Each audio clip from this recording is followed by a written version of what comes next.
விஸ்வவாணி நற்செய்தி பணி இயக்கம் பாண்டிச்சேரி வட்டாரம் நடத்தும் ஒரு நாள் சிறப்பு தரிசன கூடுகை.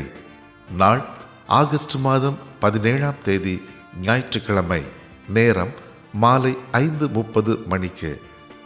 இடம் கலைவாணர் நகர் ஏஜி சபை, கோரிமேடு, பாண்டிச்சேரி.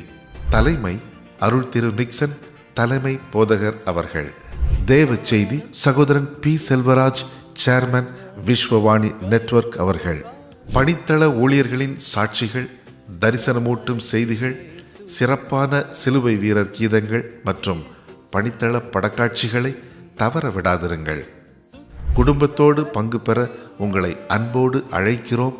மேலும் தொடர்புக்கு திரையில் காணும் எண்களை நீங்கள் தொடர்பு கொள்ளலாம். தடுத்து நிறுத்த